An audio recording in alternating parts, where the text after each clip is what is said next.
praise Him, oh praise Him. Hallelujah, hallelujah, hallelujah. Let goods and kindred go, this mortal life also. The body they may kill, God's truth abideth still. His kingdom is forever. Shout to the Lord, all the earth, let us sing. Power and majesty, praise to the King. Mountains bow down and the seas will roar at the sound of your name. And I will call upon your name and keep my eyes above the waves. When oceans rise, my soul will rest in your embrace.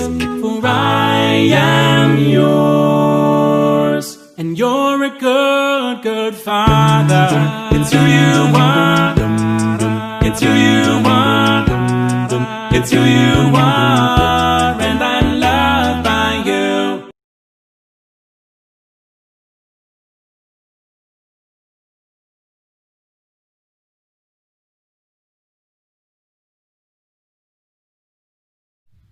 Shalom, senang berjumpa Bapak Ibu Saudara sekalian yang ada di rumah.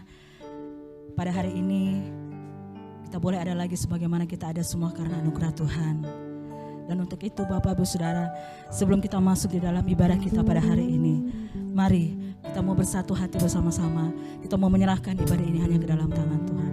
Mari kita berdoa. Bapa, kami menaikkan syukur dan terima kasih kami kepadamu Tuhan, untuk betapa besar kasih dan setia Tuhan di dalam kehidupan kami. Jikalau kami boleh ada sampai pada hari ini, itu semua hanya karena kemurahan Tuhan, semua karena kebaikan Tuhan. Terima kasih Bapa. Dan pada hari ini kami bersyukur karena Tuhan menjadikan hari ini buat setiap kami. Dan oleh karena itu sebelum kami masuk di dalam ibadah kami pada saat ini Tuhan, kami mohon Tuhan kuduskanlah setiap tempat kami. Kuduskan dan layakkanlah kami Tuhan untuk membawa pujian, syukur kami kepadamu, penyembahan kami kepadamu Tuhan. Biarlah hanya oleh karena kasih dan anugerah Tuhan Engkau melayakkan kami Tuhan, dan kekudusan-Mu turun atas setiap kami. Terima kasih Tuhan, terima kasih. Kami percaya dalam ibadah ini Tuhan, kami sungguh mengalami berkat yang datang daripada-Mu Yesus. Terima kasih Bapa.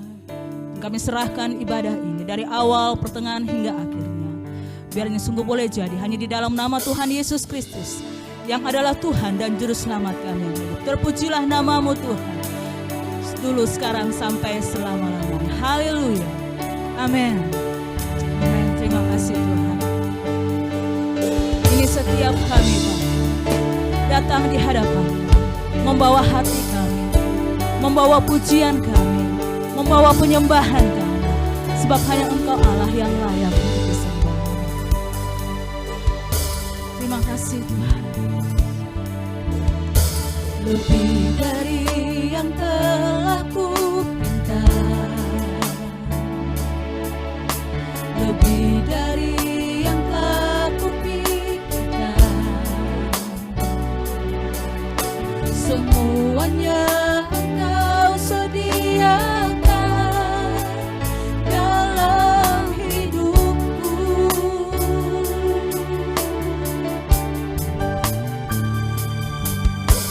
Tidak dapat aku mengukurnya, atau dapat aku menghitungnya. Kebesaran kasih-Mu ya Tuhan yang Kau berikan.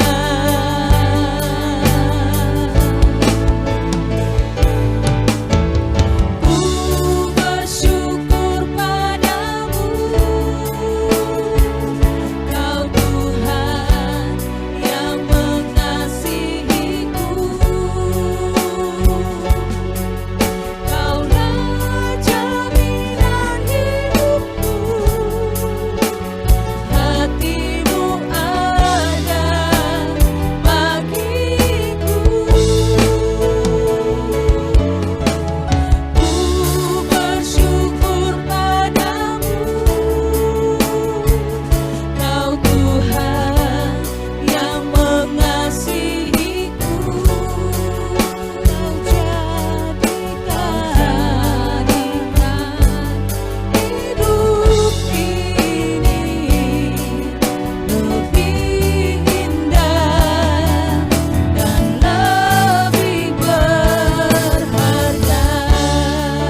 dalam hati kita katakan, lebih dari yang telah kupikirkan,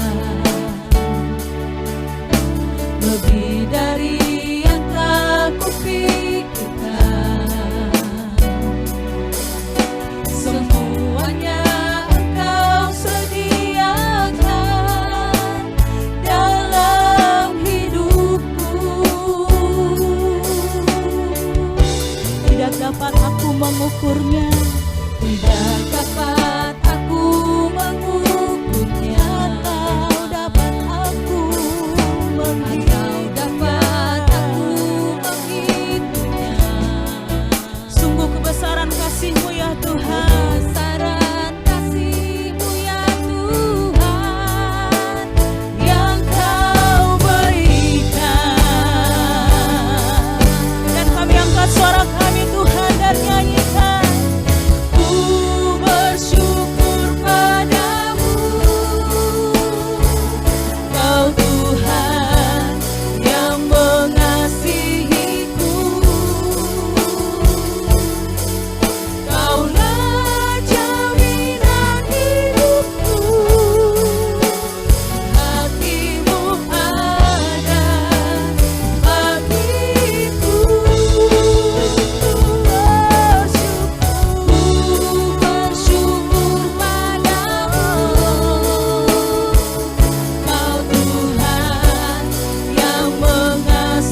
bisa buka pengkhotbah pasal 7 dan pengkhotbah pasal 8.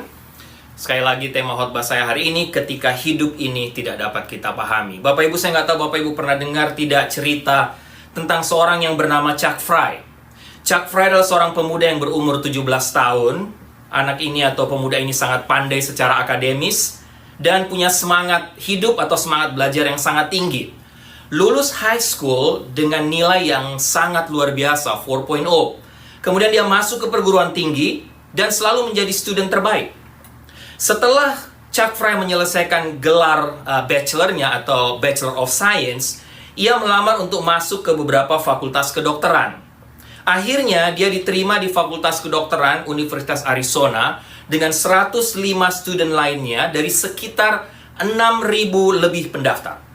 Bapak Ibu, dalam semester pertama, Chuck yakin dia menerima panggilan Tuhan untuk menjadi seorang hamba Tuhan. Terlebih khususnya menjadi seorang misionaris. Oleh karena itu, dia berjanji untuk belajar dengan sungguh-sungguh supaya dia bisa menguasai ilmu kedokteran, sehingga ilmu itu dia bisa persembahkan untuk Tuhan dengan menjadi misionaris, menjadi pelayan Tuhan di negeri asing. Tapi Bapak Ibu, apa yang terjadi? Tahun pertama kuliah, Chuck tiba-tiba merasa mengalami kelelahan yang aneh dan terjadi terus-menerus. Akhirnya Chuck Fry memeriksakan diri ke dokter. Dan Bapak Ibu, ternyata dia didiagnosis sebagai penderita leukemia akut. Tepatnya pada tanggal bulan Mei. Dan tidak lama kemudian, beberapa bulan kemudian, bulan November, Chuck dipanggil Tuhan. Chuck meninggal dunia.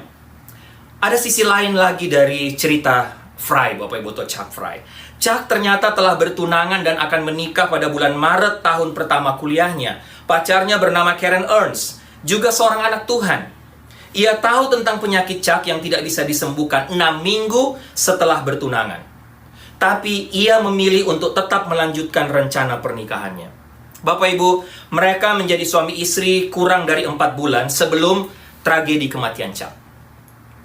Karen kemudian mendaftarkan diri di sekolah kedokteran di Universitas Arizona, dan setelah dia lulus, ia menjadi seorang misionaris lewat keahliannya sebagai ahli medis di Swaziland, Afrika Selatan.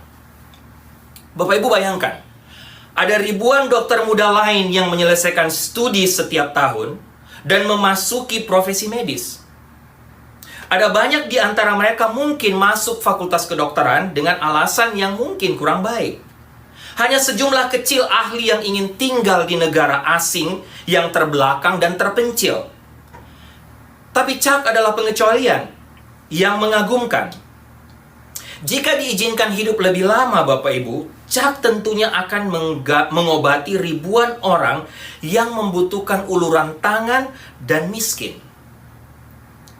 Chuck tidak hanya ingin melayani kesehatan fisik mereka, Bapak Ibu. Tapi Chuck tujuan utama untuk menjadi misionaris atau datang ke Swaziland adalah menyebarkan Injil kepada mereka yang belum pernah mendengar berita keselamatan itu. Oke, Bapak Ibu, bagaimana keluarga Chuck? Bahkan kita semua bisa mengerti kehendak Tuhan yang tidak dapat dipahami dalam situasi ini. Dalam kisah Chuck ini, Chuck yang mencintai Yesus dengan segenap hati dan mencoba melakukan kehendak Tuhan, memberi hidupnya untuk pelayanan. Pertanyaannya, mengapa dia diambil pada usia muda? Meskipun banyak orang, anggota keluarga dan sahabat-sahabatnya berdoa tiap-tiap hari, bahkan berpuasa demi kesembuhan Chuck. Tuhan dengan tegas mengatakan tidak kepada mereka semua. Tuhan mengatakan tidak kepada semua doa yang dinaikkan untuk Chuck. Mengapa, Bapak Ibu? Siapa di antara kita yang bisa menjawab pertanyaan ini? Bicara tentang kehidupan, pasti akan muncul banyak pertanyaan. Banyak yang terjadi dalam hidup ini yang sepertinya tidak masuk akal. Ada banyak, mungkin jutaan pertanyaan yang mungkin setiap saat kita ajukan kepada Tuhan, dan kita tidak pernah mendapatkan jawabannya, Bapak Ibu. Yang pasti kita ini manusia terbatas, kita ini hanya debu dan abu. Siapa yang bisa mengetahui hari esok? Demikian juga masa depan kita.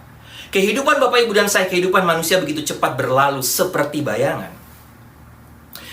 Seorang penulis bernama James Weldon Johnson mengatakan dengan baik, Bapak Ibu. Dia katakan, lenganmu terlalu pendek untuk bertinju dengan Tuhan. C.S. Lewis menulis sesuatu yang lain. C.S. Lewis katakan, berdebat dengan Tuhan berarti berdebat dengan satu kekuatan yang memungkinkan kita untuk berdebat selama-lamanya. Bapak Ibu, dengan kata lain, berselisih dengan Tuhan menurut saya hanya buang waktu dan tenaga.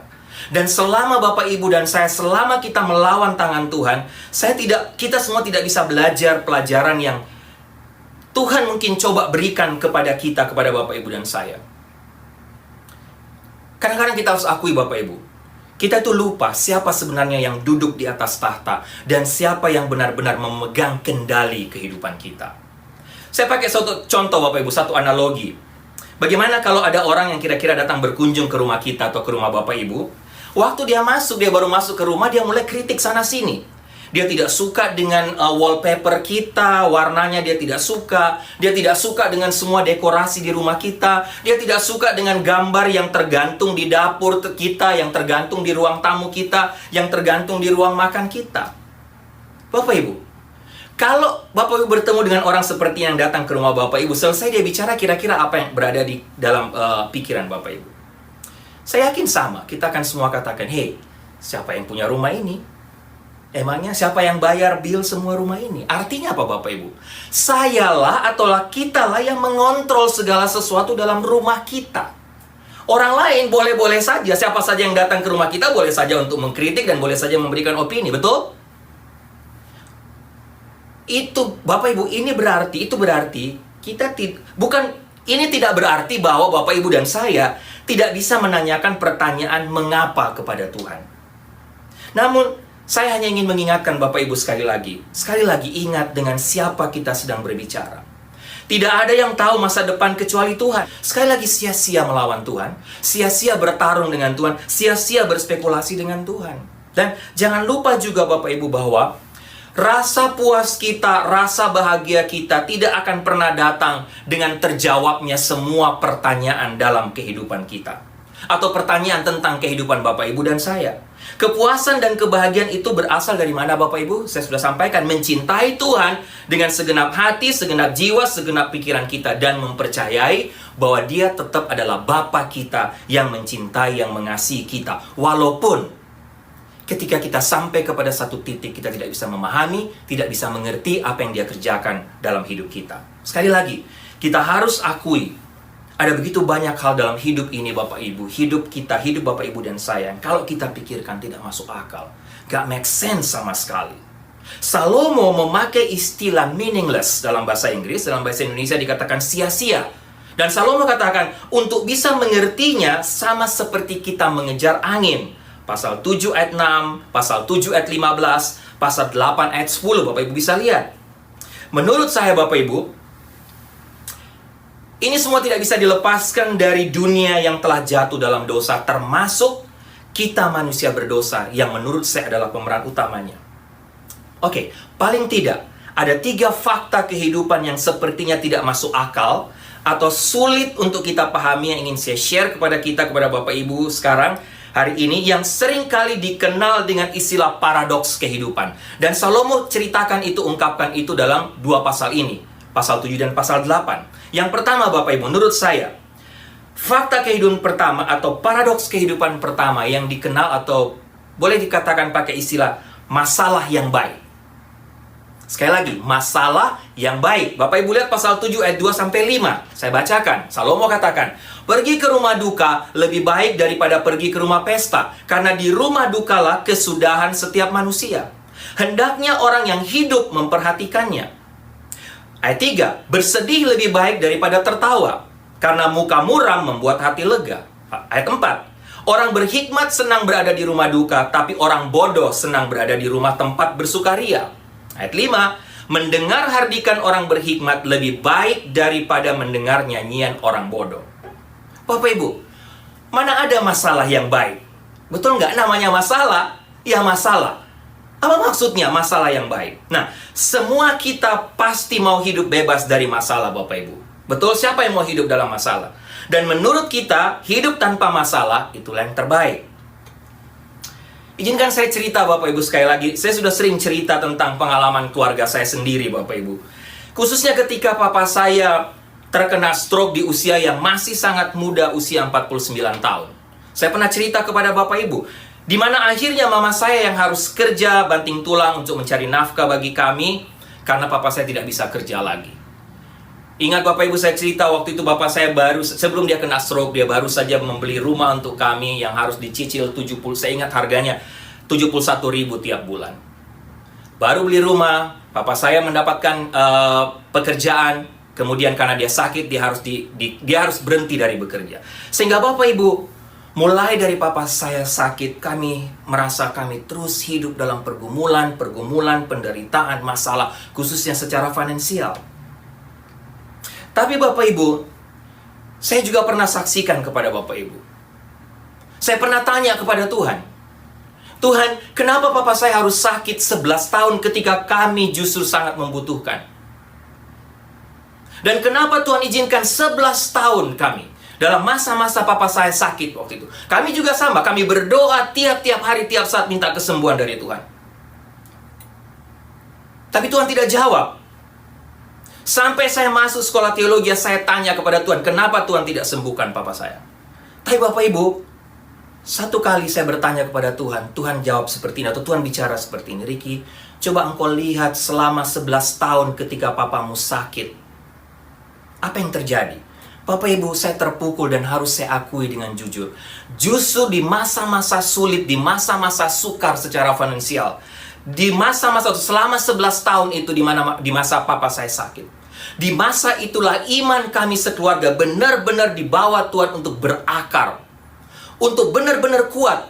Kami belajar selama 11 tahun bergantung total kepada Tuhan, Bapak Ibu. Dan inilah yang saya maksudkan, Bapak Ibu. Kenapa saya kategorikan ini, atau saya beri contoh ini sebagai masalah yang baik. Masalah tentunya bagi kami sekeluarga secara finansial. Tetapi justru di tengah pergumulan masalah 11 tahun ini, kami belajar hidup bergantung total kepada Tuhan. Bapak Ibu jangan pernah lupa, sebagian besar pelajaran hidup yang berharga kita dapatkan ketika kita berada pada masa-masa sulit. Betul? Bahkan masa-masa terburuk dalam hidup kita.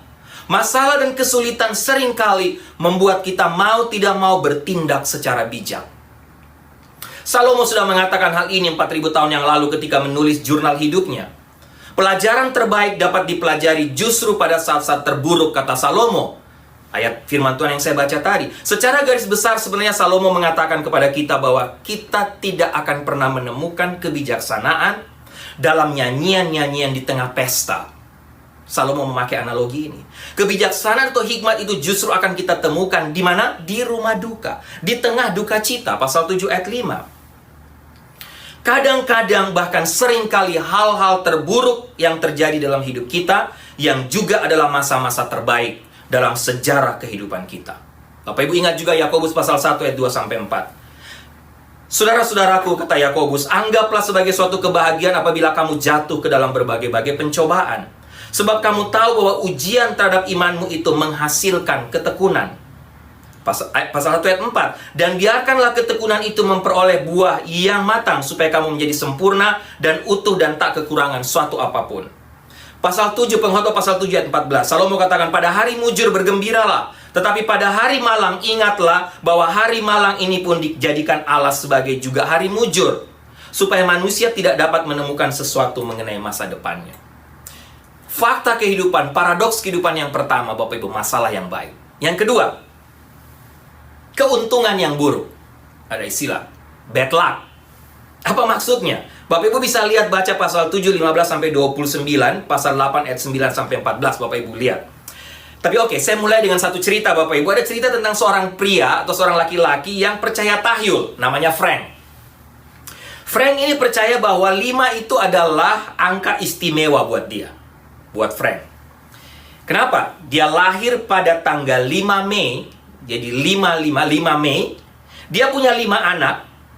Dan dia tinggal di 555 East 55 Street. Bapak Ibu, Frank satu waktu dia punya hobi untuk menonton pacuan kuda.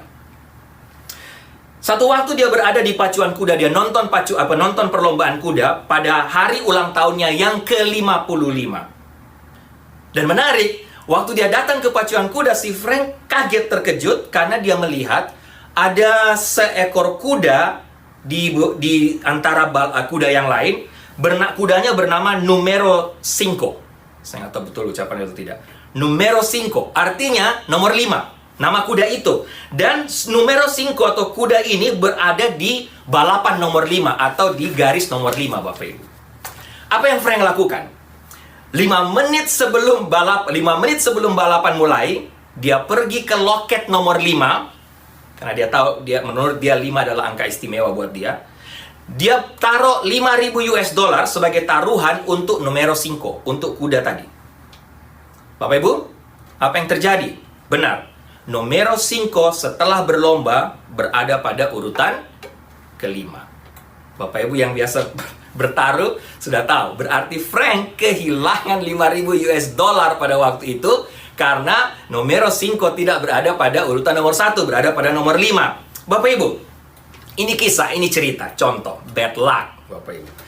Tapi kalau kita mau masuk kepada lebih jauh tentang paradoks kehidupan, Bapak Ibu, sering ada pertanyaan seperti ini. Mengapa ada orang fasik yang hidup makmur dan orang benar hidup menderita? Paradoks. Kata Salomo dalam ayat 15, ada orang saleh, orang benar yang binasa dalam kesalehannya. Tapi ada orang fasik yang hidup lama dalam kejahatannya.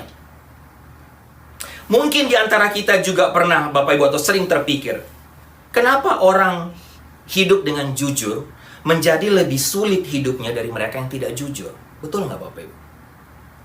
Kenapa orang yang jujur, orang yang baik, tapi dia terus hidup dalam pergumulan? Mengapa ada orang yang kita lihat tidak baik tingkah lakunya, berbuat jahat, tapi hidupnya aman, hidupnya oke?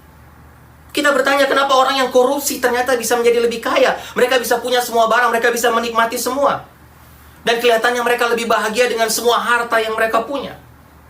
Atau Bapak Ibu, pernah nggak kita juga merasa bahwa kita yang sudah banyak melayani Tuhan, kita sudah memberi hidup kita untuk Tuhan, tapi kok kita terus hidup dalam pergumulan?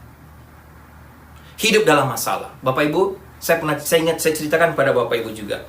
Ketika papa saya kena stroke itu, kami sekeluarga baru saja mengambil keputusan untuk mengikut Tuhan dengan sungguh-sungguh, dengan serius, mengambil keputusan untuk membaca Alkitab tiap hari, tiap pagi bersama seluruh keluarga.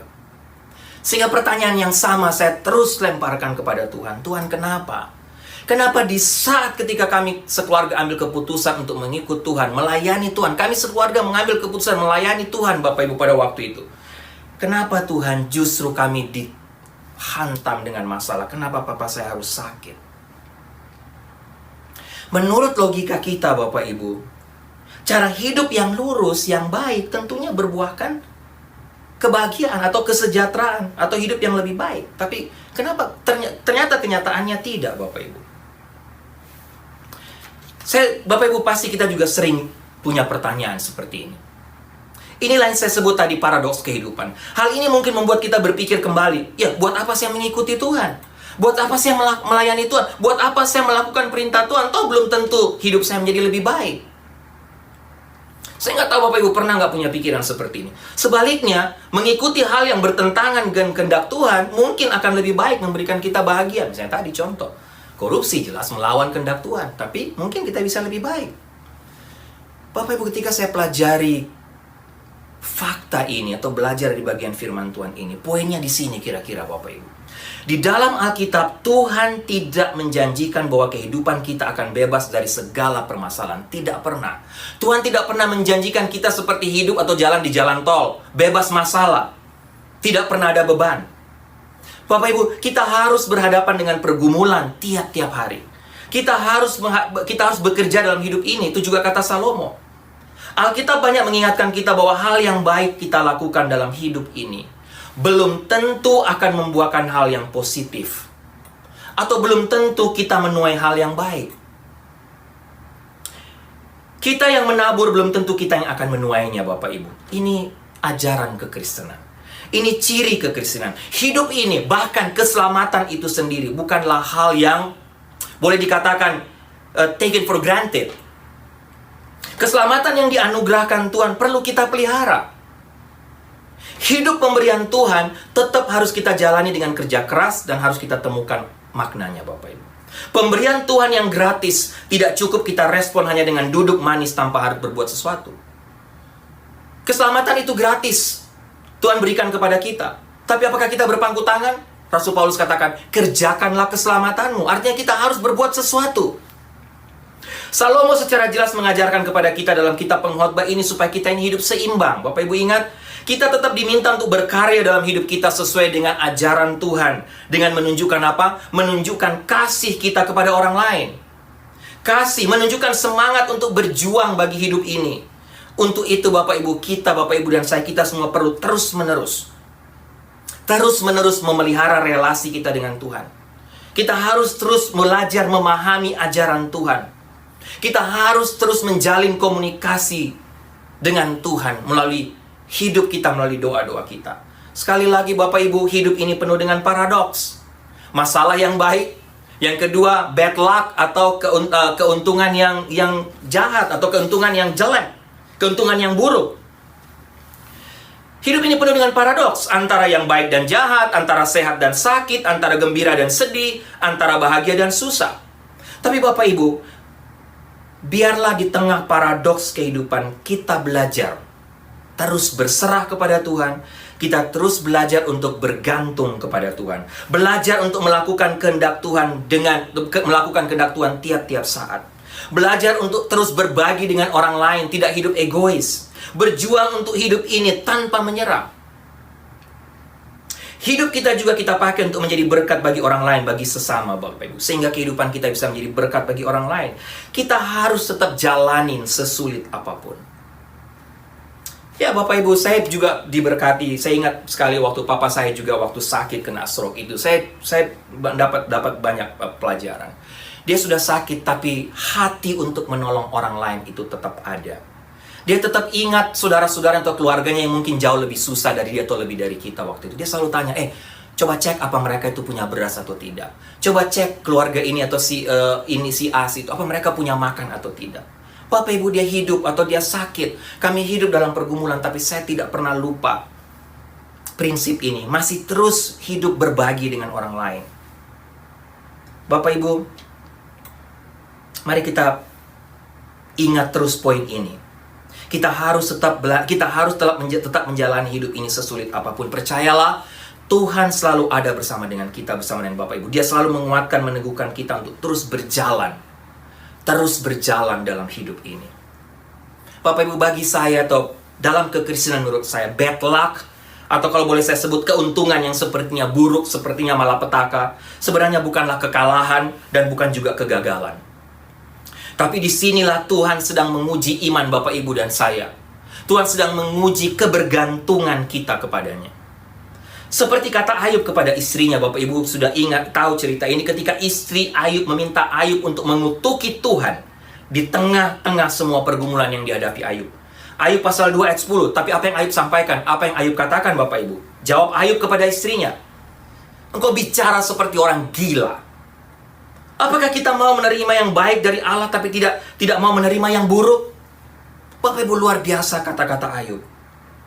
Dalam kesemuanya itu Alkitab katakan Ayub tidak berbuat dosa dengan bibirnya dalam pergumulannya pada waktu itu.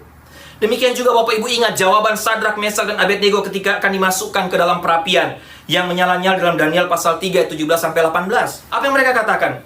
Jika Allah yang kami puja sanggup melepaskan kami, maka ia akan melepaskan kami dari perapian yang bernyala-nyala itu dari dalam tanganmu ya Raja. Tetapi seandainya tidak, hendaklah Tuanku mengetahui ya Raja bahwa kami tidak akan memuja dewa Tuanku dan tidak akan menyembah patung emas yang Tuhan dirikan itu.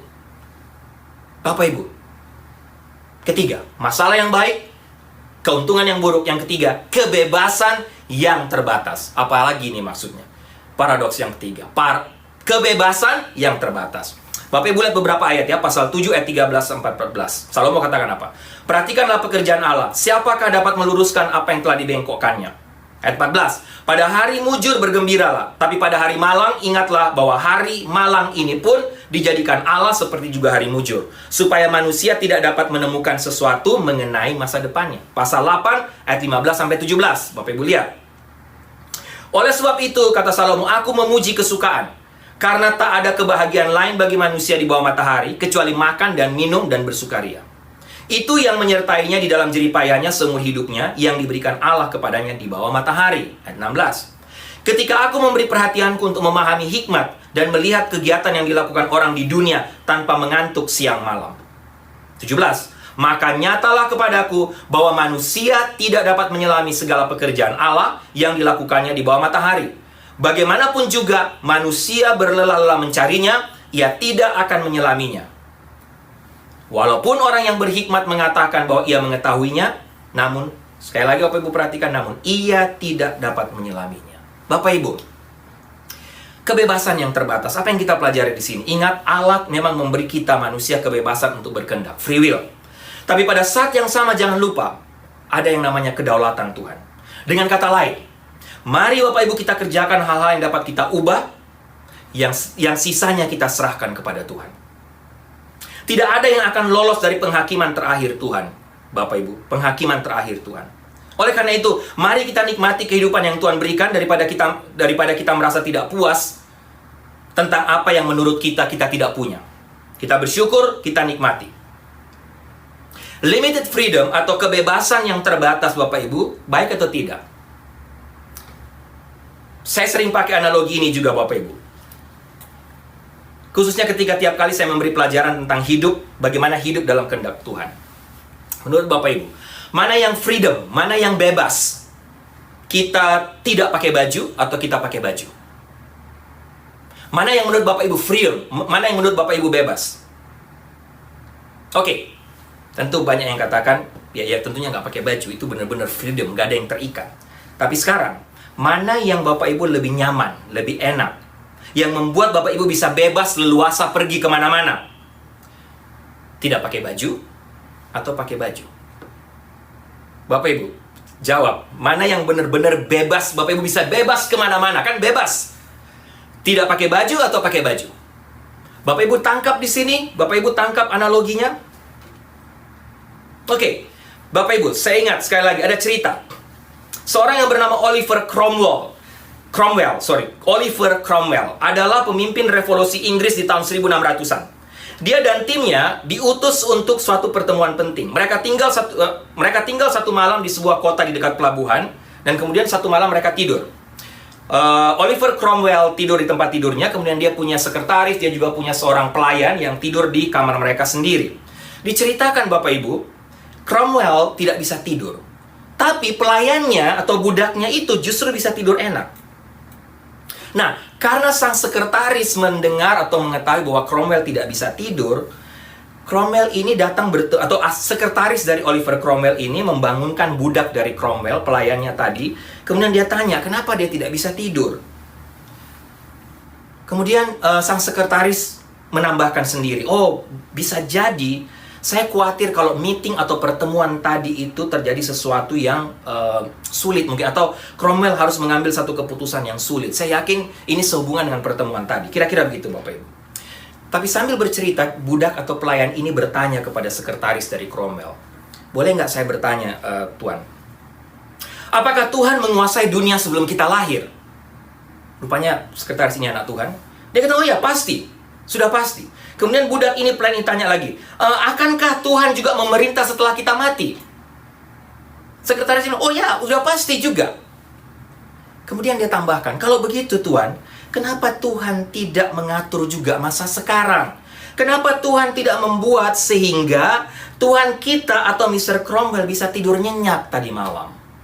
Kenapa Tuhan tidak mengatur sekarang? Bapak Ibu, menurut saya, menjawab pertanyaan ini paling tidak ada 2 poin penting. Yang pertama, jangan lupa kita memang punya kehendak bebas, tapi kita juga punya Allah sebagai penguasa, pencipta, dan pengatur hidup kita. Allah berada di atas kehendak bebas kita. Ada bagian di mana kita bebas memutuskan berdasarkan kehendak dan hati nurani kita, Bapak Ibu. Tapi jangan lupa, di luar keterbatasan kita sebagai manusia, ada Allah yang tidak terbatas. Yang kedua adalah ada bagian yang kita tahu jawabannya, khususnya dalam setiap kejadian dalam hidup kita. Tapi masih ada begitu banyak juga pertanyaan kita yang kita tidak sanggup menjawabnya. Kenapa? Karena kita terbatas. Di sisi lain, sepertinya kita ini manusia yang bebas melakukan apa saja. Yang tadi ada saya katakan kebebasan yang terbatas. Tapi di sisi lain kita terbatas. Karena kenapa? Memang kita manusia terbatas. Kita bebas melakukan apa saja karena kita punya kehendak bebas. tapi kita terbatas. Dan ingat, kita ada Tuhan yang juga mengatur, menguasai hidup kita. Bapak Ibu, saya yakin masih ada begitu banyak pertanyaan lain dalam hidup atau dalam dunia ini selain pertanyaan dari diri saya sendiri. Mengapa Tuhan tidak menyembuhkan papa saya waktu sakit? Kenapa Tuhan tidak menjaga papa saya supaya dia tidak sakit? Dan juga pertanyaan keluarga Chuck Fry. Kenapa Tuhan mengambil Chuck Fry yang mendapat panggilan mulia untuk menjadi seorang hamba Tuhan, menjadi seorang misionaris? Berjanji kepada Tuhan kalau dia lulus fakultas kedokteran, dia memberi hidupnya untuk Tuhan. Kenapa dia dipanggil Tuhan? Misalnya, banyak pertanyaan. Mengapa Tuhan tidak menghentikan ketika pesawat penumpang yang dikemudikan oleh kelompok teroris dan menyebabkan seluruh penumpang dalam pesawat mati? Bahkan juga ditambah sekitar 8.000 lebih manusia tidak berdosa yang mati di dalam dan di sekitar gedung WTC. Kenapa Tuhan tidak hentikan? Kenapa Tuhan tidak menghalangi pesawat Adam Air yang jatuh dalam perjalanan dari Surabaya ke Manado, di mana di dalamnya ada sekeluarga seorang hamba Tuhan dari salah satu gereja di Sidoarjo yang ingin berlibur bersama keluarga di Manado? Mengapa Tuhan tidak menghalangi jatuhnya pesawat Air Asia dari Surabaya ke Singapura yang ditumpangi oleh puluhan orang dan keluarga anak Tuhan dari gereja Mawar Saron di Surabaya? Bapak Ibu, kenapa? Siapa yang bisa menjawab? Saya tahu Bapak Ibu ini bukan hal mudah untuk kita jawab dan kita mengerti. Tapi kita semua perlu belajar mempercayai Tuhan yang mengatur kehidupan kita sekarang ini. Tuhan juga mengatur hidup orang-orang di sekeliling kita, juga orang-orang yang kita kasihi. Kita ini manusia terbatas, sekali lagi kita ini hanya debu. Kita tidak sanggup memahami seluruh pekerjaan Tuhan dalam dunia ini, termasuk dalam hidup kita, Bapak Ibu. Saya ingat Ulangan pasal 29 ayat 29, Bapak Ibu. Bapak Ibu mungkin tahu juga ayat ini. Firman Tuhan katakan, hal-hal yang tersembunyi ialah bagi Tuhan Allah kita. Tapi hal-hal yang dinyatakan ialah bagi kita dan bagi anak-anak kita sampai selama-lamanya. Supaya kita melakukan segala perkataan hukum Taurat ini. Apa maksudnya? Artinya Tuhan sudah katakan ada hal yang memang tersembunyi bagi kita yang tidak sanggup kita jawab, Bapak Ibu. Pasal 8 ayat 12, Salomo juga katakan, walaupun orang yang berdosa dan yang berbuat jahat 100 kali hidup lama, namun aku tahu bahwa orang yang takut akan Allah akan beroleh kebahagiaan. Sebab mereka takut terhadap hadiratnya. Tetapi orang yang fasik, pasal 8:13, tapi orang fasik tidak akan beroleh kebahagiaan. Dan seperti bayang-bayang ia tidak akan panjang umur karena ia tidak takut terhadap hadirat Allah. Bapak Ibu, menurut saya kunci untuk menjawab semua pertanyaan seputar ketidakpastian hidup tadi adalah dalam beberapa ayat tadi. Dalam Pengkhotbah pasal 7 ayat 13 tadi, pasal 8 ayat 17. Saya bacakan sekali lagi. Salomo katakan, maka nyatalah kepadaku bahwa manusia tidak dapat menyelami segala pekerjaan Allah yang dilakukannya di bawah matahari. Bagaimanapun juga manusia berlelah-lelah mencarinya, ia tidak akan menyelaminya. Walaupun orang yang berhikmat mengatakan bahwa ia mengetahui, namun ia tidak dapat menyelaminya. Itu kata Salomo, jelas Bapak Ibu. Mungkin memang kita tidak akan pernah mengerti, Bapak Ibu. Tidak akan pernah menyelami semua pekerjaan Tuhan dalam hidup kita. Dan kita tidak akan pernah menemukan jawaban seperti yang kita cari atau kita inginkan. Tapi Bapak Ibu, saya ingin menutup bagian firman Tuhan atau sharing saya, khotbah saya hari ini. Ada beberapa kebenaran dari pernyataan Salomo yang perlu kita ketahui sekaligus dapat menjadi kekuatan buat kita. Buat Bapak Ibu. Ini yang saya lihat. Dalam menghadapi masalah atau tekanan dalam hidup kita dalam bentuk apapun. Khususnya ketika pertanyaan mengapa kita tidak terjawab. Yang pertama, Bapak Ibu, jangan lupa tentang kedaulatan Tuhan. Banyak hal dalam kehidupan ini di mana Tuhan belum atau juga tidak menjelaskan alasannya. Mengapa ia melakukan hal tersebut dalam hidup kita? Pertanyaan untuk kita adalah, Bapak Ibu, saya ingin tanya, pertanyaan untuk kita semua. Apakah memang Tuhan harus atau wajib menjelaskan dirinya kepada kita? Apakah memang Tuhan harus menjelaskan semuanya? Bapak Ibu, nggak usah Tuhan. Bapak Ibu yang sudah biasa atau pernah mengurus visa di kedutaan besar Amerika, yang mau ke Amerika atau pernah ke kedutaan besar atau ke konsulat jenderal di Surabaya. Jangankan Tuhan. Kalau Bapak Ibu tahu atau pernah merasakan situasi atau pernah melihat orang melamar visa di kedutaan, apa mereka menjawab ketika ada orang yang tanya, boleh nggak saya tahu kenapa saya tidak dapat visa? Bapak Ibu, selalu jawaban dari orang konjen, orang kedutaan apa? Kamu tidak harus tahu jawabannya, kamu tidak dapat. Bapak Ibu, itu kita, itu konjen, itu kedutaan. Apalagi Tuhan, apakah Tuhan harus?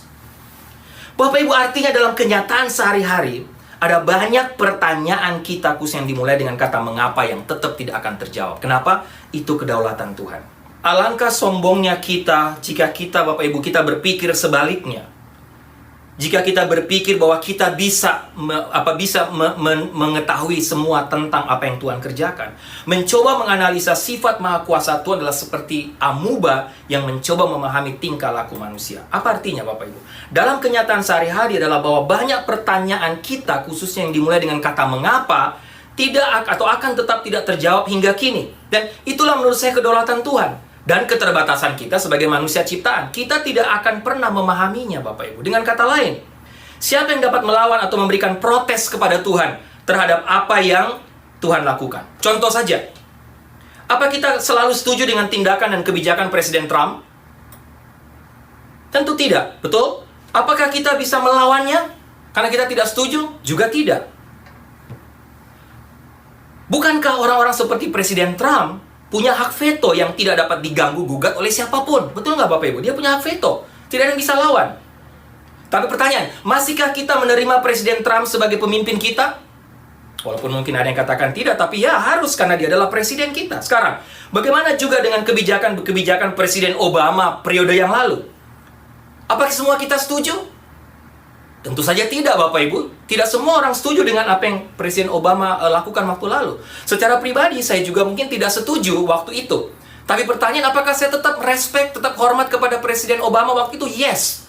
Saya tetap menghormati dia karena saya tahu Presiden Obama adalah presiden saya atau presiden Amerika waktu itu. Dia tetap presiden apapun. Saya tidak setuju dengan kebijakannya, tapi dia tetap presiden. Dan saya tidak pernah menghujat, tidak pernah mengucapkan kata-kata yang jelek. Tidak pernah melawan dia. Karena dia tetap adalah presiden Amerika. Yang kedua, Bapak Ibu, tentang rencana ajaib Tuhan. Ajaib tidak selalu seperti yang kita mengerti. Tidak selalu indah untuk orang yang mengalaminya. Kadang-kadang ajaib bermaksud kesakitan, penderitaan seumur hidup. Tapi di dalamnya ada berkat-berkat rohani. Ajaib bagi yang namanya Joni Eareckson Tada berarti hidup di kursi roda. Ajaib bagi Fanny Crosby adalah buta sejak lahir. Fanny Crosby seorang penulis lagu rohani, penulis hymn. Menulis mungkin sekitar 5.000 lagu. Tapi dia buta sejak lahir. Bagi Fanny Crosby, ajaib adalah buta sejak lahir. Bagi Nabi Yeremia, ajaib adalah ketika dia dilemparkan di ruangan bawah tanah. Bagi Rasul Paulus, ajaib berarti mengalami karam kapal, menerima cambukan, kelaparan, difitnah orang banyak, tidak dipercaya oleh orang banyak, mengalami penolakan di mana-mana. Masuk dalam penjara Filipi paling bawah. Bagi keluarga saya yang saya share kepada Bapak Ibu, ajaib adalah ketika 11 tahun papa saya kena stroke. Bagi saya secara pribadi, saya pernah cerita kepada Bapak Ibu hidup saya sendiri. Ajaib bagi saya, menurut saya mungkin adalah mengalami anxiety seumur hidup karena berbagai pengalaman di masa lalu. Yang pasti adalah dalam keadaan yang paling menakutkan sekalipun, paling menyakitkan sekalipun, Bapak Ibu ingat, rencana Tuhan tetap ajaib. Roma 8:28. Kita tahu sekarang bahwa Allah turut bekerja dalam segala sesuatu untuk mendatangkan kebaikan bagi mereka yang mengasihi Dia, yaitu bagi mereka yang terpanggil sesuai dengan rencananya. Ketiga, yang pertama, ingat kedaulatan Tuhan. Tidak ada yang bisa melawan Tuhan. Yang kedua, rencana ajaib Tuhan berbeda bagi setiap orang. Yang ketiga, tentang kasih Bapa, Bapak Ibu. Apapun yang terjadi, jangan pernah lupa, Dia tetap Bapa yang sangat mencintai kita. Apakah Allah yang adalah Bapa kita tidak pelihara kita atau memperhatikan kita, Bapak Ibu, ketika kita dalam penderitaan? Mari kita tanyakan, ini saya tanyakan pada diri saya, Bapak Ibu juga tanyakan pada diri Bapak Ibu. Ketika Bapak Ibu mengalami kesulitan masalah, apakah memang Tuhan sedang mempermainkan kita secara kejam? Apakah Allah sedang menjadikan kita sebagai bahan lelucon dengan semua pergumulan, semua malapetaka dan penderitaan yang kita alami? Apakah Tuhan mengizinkan dan kemudian mentertawai kita, Bapak Ibu? Saya rasa tidak. Allah tetap Bapa kita yang mengasihi kita. Tuhan atau Alkitab banyak melukiskan tentang Tuhan itu adalah seperti Bapa yang maha kasih, yang rasa cinta, rasa sayangnya tidak terhingga sampai Dia mengirimkan anaknya yang tunggal sebagai korban bagi dosa-dosa Bapak, Ibu, dan saya. Dan ini menurut saya adalah salah satu konsep yang paling mengagumkan dalam Alkitab. Tuhan adalah Bapa yang mengasihi. Dan yang terakhir, ketika Bapak Ibu pertanyaan mengapa tidak terjawab, ingat, Tuhan berdaulat, rencana ajaib Tuhan, Dia tetap Bapa yang mengasihi kita. Dan yang terakhir, jangan lupa, pencobaan itu bukan hal baru, Bapak Ibu. Kita tidak sendiri dalam penderitaan dan pencobaan yang kita alami sekarang. Semua penulis Alkitab termasuk orang yang beriman yang besar juga mengalami penderitaan seperti kita. Contoh yang paling populer, lihat Yusuf. Ketika ia mengalami semua penderitaan hidup sebelum ia menjadi pangeran raja muda di Mesir, tidak ada petunjuk, Bapak Ibu, bahwa Tuhan menjelaskan kepada Yusuf apa yang ia perbuat selama bertahun-tahun, masa-masa yang menyakitkan bagi dia. Tapi lihat, Tuhan punya rencana, Tuhan punya planning, Tuhan memulihkan kembali hidupnya. Tapi sebelum itu, Tuhan tidak menjelaskan kepada Yusuf. Yang Yusuf lakukan hanyalah hidup taat, hidup tetap takut Tuhan, hidup tetap menghormati Tuhan. Bapak Ibu, ketika kita diperhadapkan dengan paradoks kehidupan yang saya sampaikan tadi, disinilah yang namanya iman kita butuhkan. Disinilah iman, Bapak Ibu, yang namanya iman kita butuhkan. Saya tutup dengan cerita terakhir. Ada kisah seorang misionaris di Afrika, Bapak Ibu, mengalami kesulitan besar dalam mencoba untuk menerjemahkan Injil Yohanes ke dalam bahasa daerah lokal. Dia menghadapi masalah untuk menemukan kata percaya. Sehingga waktu dia mentranslate Alkitab ke dalam bahasa lokal, bahasa daerah di situ, dia selalu tiap kata tiba di kata percaya dia kosongkan, dia taruh titik. Jadi dia lewatkan. Satu hari ada seorang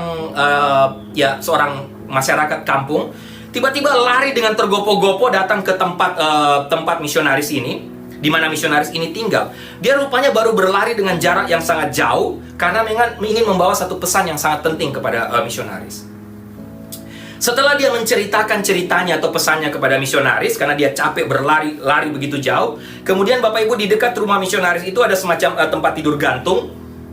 Dia langsung pergi ke situ dan dia melemparkan badannya di situ. Dia langsung berbaring di semacam tempat tidur gantung di dekat rumah misionaris. Kemudian dia mengucapkan satu kata, menggumamkan satu kata waktu dia membaringkan, menjatuhkan badannya di tempat tidur gantung itu. Dia mengucapkan satu kata. Kemudian misionaris ini, dia belum pernah mendengar kata itu sebelumnya. Kemudian dia tanya kepada orang sekitar situ, kata apa tadi yang dia pakai? Apa maksudnya? Apa yang dia sebut itu? Kemudian orang menjelaskan artinya kata yang dia sebut tadi waktu dia jatuhkan badannya di tempat tidur, kira-kira seperti ini. Orang tadi menjelaskan dalam bahasa Inggris. Ini akhir dari diri saya sendiri, oleh karena itu saya mengistirahatkan semua beban saya di sini. Sekali lagi, misionaris tanya apa kata yang dia sebut tadi waktu dia tidur. Orang katakan itu artinya, maksudnya saya selesai sampai di sini, saya berada di akhir dari diri saya, dan saya mengistirahatkan semua beban saya di sini. Kemudian Bapak Ibu misionaris katakan, nah itu kata yang saya cari berarti. Itu kata ungkapan yang saya butuhkan untuk kata percaya. Dan akhirnya diceritakan dia selesaikanlah mentranslate Alkitab ke dalam bahasa lokal daerah tersebut. Karena memang hanya kata itu yang dia belum dapat. Nah Bapak Ibu, itulah salah satu deskripsi atau arti tentang keyakinan yang dimaksudkan, atau kata yang dimaksudkan kata percaya. Saya berada di akhir dari diri saya sendiri, oleh karena itu saya mengistirahatkan semua beban saya di sini. Di mana? Di dalam Tuhan. Tuhanlah tempat kita untuk beristirahat. Tuhan adalah tempat untuk kita menyerahkan tiap-tiap pergumulan kita, Bapak Ibu. Tuhan adalah tempat untuk berbalik di tengah kehidupan dan dunia yang tidak masuk akal ini, yang penuh dengan pertanyaan. Saya berdoa Bapak Ibu dan kita semua membiarkan Tuhan untuk menolong kita, untuk menguatkan kita, tapi juga sekaligus mungkin tetap menjaga rahasianya, atau tetap menjaga banyak rahasia dalam hidup kita, sehingga kita bisa terus hidup bergantung total kepada Tuhan, hidup berserah total kepada Tuhan tiap-tiap saat. Mari kita tundukkan kepala, kita berdoa. Tuhan, terima kasih sekali lagi untuk firman-Mu. Kami belajar banyak lagi dari kitab Pengkhotbah, khususnya beberapa ayat dari pasal 7 dan pasal 8 hari ini, khususnya ketika hidup kami tidak dapat kami pahami. Ketika ada banyak hal dalam hidup ini yang terjadi dalam hidup kami tidak dapat jawabannya. Tapi kiranya firman Tuhan hari ini yang telah hamba share kepada semua Bapak Ibu menjadi pegangan, menjadi kekuatan bagi kami semua. Mungkin kami tidak bisa menjawabnya Tuhan sampai kapanpun, tapi paling tidak kami tahu ada Engkau Allah yang berdaulat, ada Engkau Allah yang tetap menjadi Bapa yang mengasihi, mencintai kami, yang menjaga, melindungi, menyertai kami tiap-tiap hari. Terima kasih untuk firman-Mu Tuhan. Hamba mungkin penuh dengan keterbatasan untuk menguraikan, menjelaskan, tapi hamba tahu Engkau tidak terbatas. Melalui Roh-Mu yang kudus, hamba berdoa Engkau meneruskan kebenaran-kebenaran firman Tuhan ini kepada Bapak Ibu semua yang mendengarkan khotbah atau firman Tuhan hari ini. Terima kasih Tuhan, terima kasih untuk firman-Mu. Dalam nama Tuhan Yesus kami berdoa. Amin. Mari kita bersama-sama, kita mau datang kepada Tuhan. Kita tetap mau bersyukur kepada Tuhan. Di dalam bait-Nya kita mau memuji dan meninggikan Dia.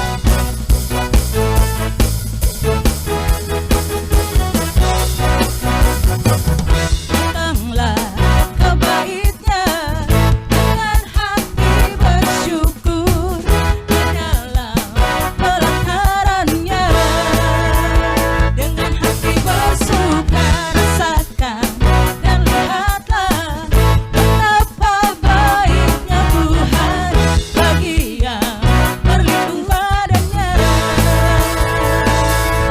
bersorak-sorai, semuanya katakan bersyukurlah kepada Tuhan, sebab Dia baik, kawasannya selamanya, kasih setianya. Bersyukurlah kepada Tuhan, sebab Dia baik, bahwasanya untuk selamanya, kasih setianya. Amin.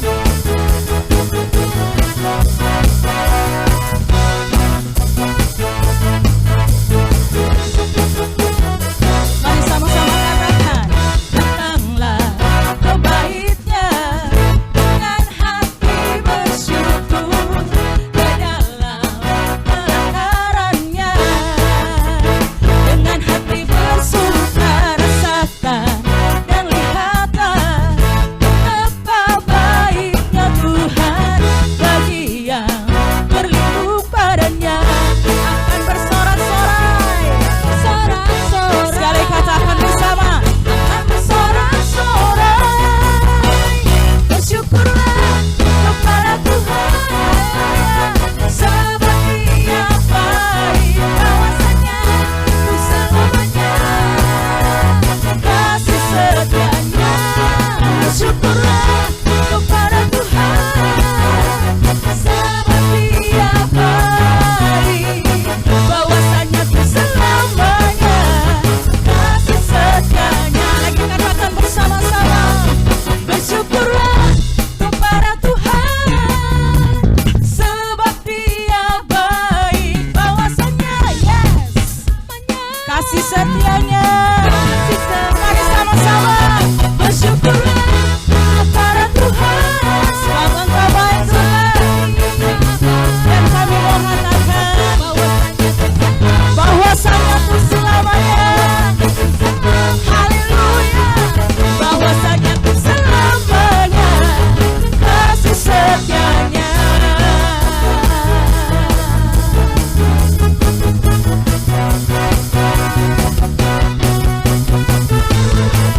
Terpujilah nama-Mu Tuhan, yang kasih setianya tidak pernah berubah dulu, sekarang sampai selama-lamanya. Haleluya. Terima kasih buat persembahan Bapak Ibu Saudara.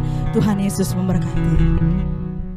Jemaat yang dikasihi oleh Tuhan Yesus Kristus, sebelum kita mengakhiri pertemuan ibadah kita ini, saya ajak kita bersatu di dalam doa. Kita berdoa. Bapa di sorga, di dalam nama Tuhan Yesus Kristus yang adalah Tuhan dan Juru Selamat kami, saat ini kami datang kepadamu menaikkan pujian syukur dan terima kasih buat kasih dan anugerah Tuhan yang sungguh nyata dalam kehidupan kami, di mana pada saat ini kami boleh beribadah bersama. Terima kasih juga untuk hamba-Mu, Bapak Pendeta Ricky Lomban di California, yang juga telah melayani kami dalam pertemuan ibadah ini, di dalam pemberitaan firman Tuhan. Kami berdoa kiranya hamba-Mu, Bapak Pendeta Ricky Lomban, sungguh disertai Tuhan, ditolong dan diberkati Tuhan dalam seluruh kehidupannya, baik juga dalam kehidupan rumah tangganya, dalam pelayanan yang Tuhan percayakannya. Tuhan kiranya menyertai, menolong dan memberkati. Pakai hamba-Mu ini lebih lagi untuk hormat dan kemuliaan bagi nama Tuhan. Saat ini kami juga berdoa, kiranya Tuhan memberkati persembahan yang telah kami berikan. Tuhan sucikan, kuduskan, urapi, berkati, sehingga setiap persembahan yang telah diberikan oleh jemaat-Mu sungguh dapat dipakai, digunakan dalam pelayanan yang Tuhan percayakan kepada kami, khususnya dalam memberikan bantuan kepada setiap mereka yang mengalami kesulitan ekonomi dalam hubungan dengan COVID-19. Terima kasih Tuhan Yesus yang baik. Saat ini hamba berdoa dan menyerahkan juga jemaat ke dalam tangan Tuhan. Tuhan kiranya memberikan kekuatan kesehatan yang baik. Bahkan hamba berdoa bagi setiap pribadi yang mengikuti ibadah ini, Tuhan menyertai, menolong dan memberkati. Karuniakan kepada mereka semua kekuatan kesehatan yang baik. Bahkan secara khusus di tengah-tengah pekerjaan di mana dampak dari COVID-19, ada begitu banyak jemaat yang mengalami kesulitan dalam hubungan dengan pekerjaan. Tuhan, Engkau hadir memberikan pertolongan dan jalan keluar. Terima kasih Tuhan Yesus yang baik. Terpujilah nama-Mu. Jemaat saya undang untuk bangkit berdiri sekarang. Arahkanlah hatimu kepada Tuhan dan terimalah berkat-Nya. Tuhan memberkati engkau dan melindungi engkau. Tuhan menyinari engkau dengan wajah-Nya dan memberi engkau kasih karunia. Tuhan menghadapkan wajah-Nya kepadamu dan memberi engkau damai sejahtera. Kiranya engkau senantiasa ada dalam keadaan baik dan sehat. Penyertaan dan perlindungan Tuhan akan menjadi bagianmu, kemanapun engkau pergi dan dimanapun engkau berada, dari sekarang ini bahkan sampai selama-lamanya. Semua kita yang percaya sama-sama katakan amin. Tuhan Yesus kiranya memberkati Bapak Ibu Saudara sekalian. Shalom. Walau ibadah masih di rumah aja, kegiatan sepekan tetap rutin dilakukan. Mesbah doa, Senin jam 6 pagi. Ibadah tengah minggu, Kamis jam 7 malam. Teens Ecclesia, Rabu jam 7 malam. Doa syafaat, Sabtu jam 4 sore. Youth Ecclesia, Sabtu jam 7 malam. Seluruh kegiatan ini dilakukan melalui Zoom Meeting aplikasi. Untuk registrasi, Bapak Ibu Saudara dapat menghubungi nomor WhatsApp yang tertera. Tuhan Yesus memberkati.